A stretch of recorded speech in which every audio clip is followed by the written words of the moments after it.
June నెల వచ్చినప్పటికీ కావాల్సినంత వర్షపాతం పడకుండా ఇప్పటివరకే వర్షాలు చాలా లేటుగా వచ్చాయి. నైరుతి ఋతుపవనాలు వచ్చాయని చెప్తున్నప్పటికీ కూడా ఇప్పటివరకు కూడా మన రాష్ట్రంలో కూడా వర్షాల ప్రభావం చాలా తక్కువ అని చెప్పవచ్చు. అయితే దీనిపై మనతో మాట్లాడడానికి వాతావరణ శాఖ అధికారిని శ్రావణి సైంటిస్ట్ గారు ఉన్నారు. మీరు చెప్పండి, ఇప్పటికే నైరుతి ఋతుపవనాలు వచ్చాయని చెప్పినట్టు కూడా సాధారణ వర్షాకాలం కంటే చాలా తక్కువగా వర్షపాతం నమోదైంది. కొన్ని ప్రాంతాలు కూడా ఇప్పటికి కూడా వర్షాలు పడిన పరిస్థితి లేదు. ఎందుకు ఇట్లాంటి పరిస్థితి వచ్చింది?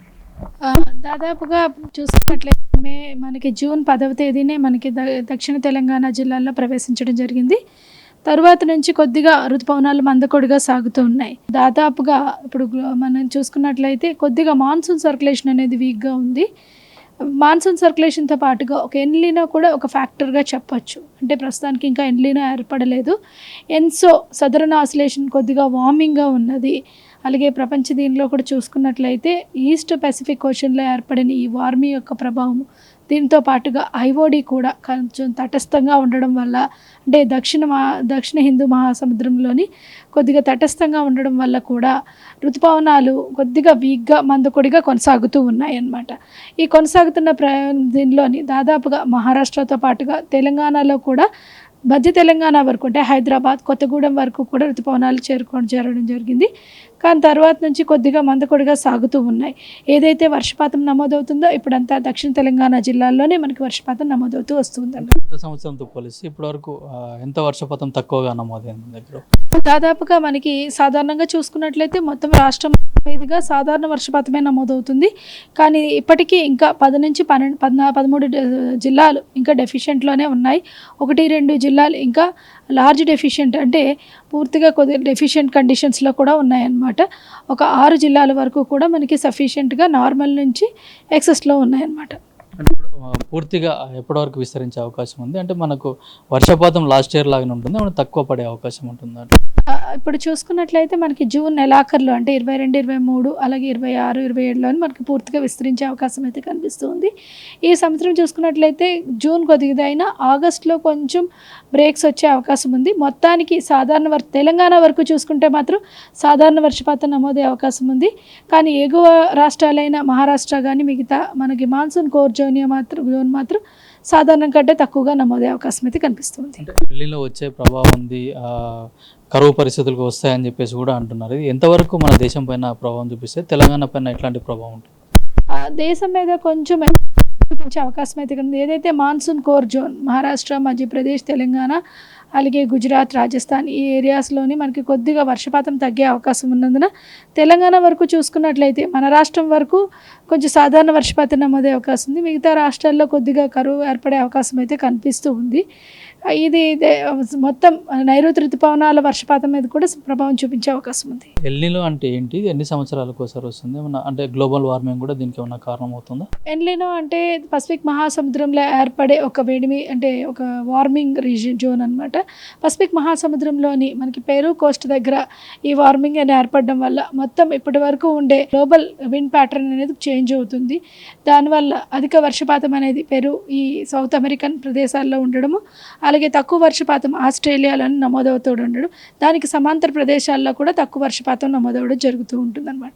ఇది సాధారణంగా మనకి అక్టోబర్, నవంబర్, డిసెంబర్, జనవరిలోని ఎక్కువ ఏర్పడుతూ ఉంటుంది. దాదాపుగా ప్రతి 2 నుంచి 6 సంవత్సరాల మధ్యలో ఎల్నినో వస్తూనే ఉంటుంది అనమాట.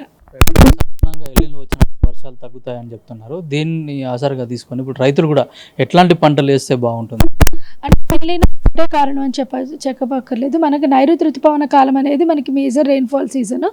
మన భారతదేశానికి వరకు చూసుకున్నట్లయితే నైరుతి ఋతుపవన కాలం అనేది అత్యధిక వర్షపాతాన్ని ఇచ్చేది. ఈ సమయంలో కొద్దిగా ఎల్నినో ఏర్పడడం, దీంతో పాటుగా ఐఓడి, అంటే హిందూ మహాసముద్రంలో ఏర్పడే వార్మింగ్, అది ఒకవేళ పాజిటివ్గా ఉంటే, ఒకవేళ ఎల్నినో వచ్చినప్పటికీ దాని ప్రభావం అనేది మనకు అంతగా ఉండదు. కానీ ఐఓడి కూడా నెగిటివ్గా ఉన్నా లేదా తటస్థంగా ఉన్నా కొద్దిగా ఎల్నినో ప్రభావం చూపించే అవకాశం ఉంటుందన్నమాట. మనకి మాన్సూన్ వీక్గా ఉన్నా మాన్సూన్ వచ్చిన దగ్గర నుంచి కొద్దిగా వర్షపాతం ఏర్పడుతూ ఉంటుంది. అక్కడక్కడ వర్షపాతం వస్తూనే ఉంటుంది.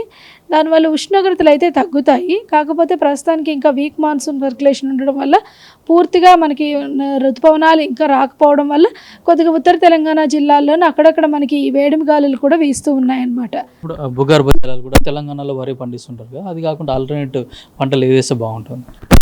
భూగర్భ జలాలు అంటే గత 10 ఏళ్లుగా చూసుకున్నట్లయితే మనకి వర్షపాతం సమృద్ధిగానే నమోదైంది. భూగర్భ జలాల్లో ఇప్పటి వరకు అయితే ఈ సీజన్ వరకు అయితే పెద్ద ప్రభావం చూపించకపోవచ్చు.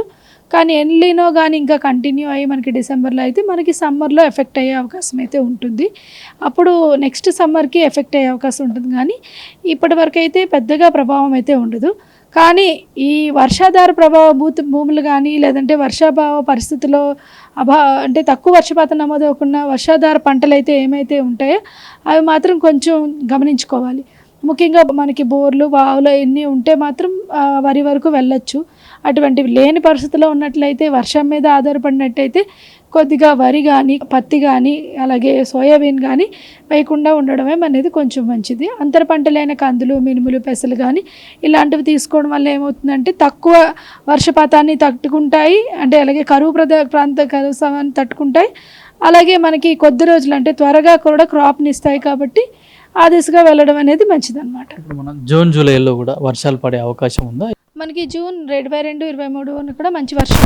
ప్రస్తుతానికి చూసుకున్నట్లే ఈ 5 రోజుల్లో చూసుకున్నట్లయితే వచ్చే 3 రోజులు కూడా కొద్దిగా వర్షపాతం దక్షిణ తెలంగాణ మాత్రమే పరిమితం అయ్యే అవకాశం ఉంది. ఉత్తర తెలంగాణ జిల్లాలో అక్కడక్కడ జల్లులు కురుస్తాయి. అలాగే రేపు ఎల్లుండి కూడా అదేవిధంగా కొనసాగే అవకాశం ఉంది. 22, 23 కొద్దిగా రాష్ట్రం అంతా వద్ద చెదురుమదురుగా జల్లులు కురిసే అవకాశం ఉంది. ఆ తర్వాత నుంచి మళ్ళీ 26, 27లో కూడా చెదురుమదురు జల్లులు కురిసే అవకాశం ఉన్నందున సో ఈ సమయాన్ని ఉపయోగించుకోవడం అనేది మంచిది రైతులు. తర్వాత మళ్ళీ జూన్ 2 నుంచి కూడా కొద్దిగా వర్షపాతం తగ్గే అవకాశం అయితే కనిపిస్తుంది. అంటే ఇప్పుడు సాధారణం కంటే ఎక్కువ వర్షపాతం అంటే తక్కువగా ఉండే అవకాశం చూసుకున్నట్లయితే సాధారణంగా నమోదయ్యే అవకాశం అయితే కనిపిస్తుంది. దేశం పైన కూడా అట్లాగే రాష్ట్రం కూడా చెప్తున్నారు. ఎక్కడైతే ఆ వర్షాధార పంటలు అయితే ఉన్నాయో వాటిని మినహాయించి అక్కడ నీటి సౌకర్యం లేని దగ్గర కూడా ప్రత్యామ్నాయ పంటలకు రైతులు వెళ్ళాలని చెప్తున్నారు. అట్లాగే ఈ మంత్ ఎండింగ్ జూన్ ఎండింగ్ అట్లాగే జూలై స్టార్టింగ్లో కూడా ఆ వర్షపాతం కూడా నమోదయ్యే అవకాశం ఉందని చెప్తున్నారు. మొత్తానికి చూసుకున్నట్టు ఎల్నినో ప్రభావం కూడా మన పైన ఉంటుంది. దీన్ని బట్టి కూడా కొంచెం జాగ్రత్తలు తీసుకోవాలని చెప్తున్నారు. ఒక ఎల్నినో కనుక వస్తే ఆ వేడిగాళ్ళు కూడా వీచే అవకాశం ఉంది కాబట్టి తగిన జాగ్రత్తలు తీసుకోవాలి వాతావరణ శాఖ అయితే హెచ్చరిస్తున్నారు. కెమెరామెన్ కిరణ్తో కిరణ్ కుమార్, పల్లవి టీవీ, హైదరాబాద్.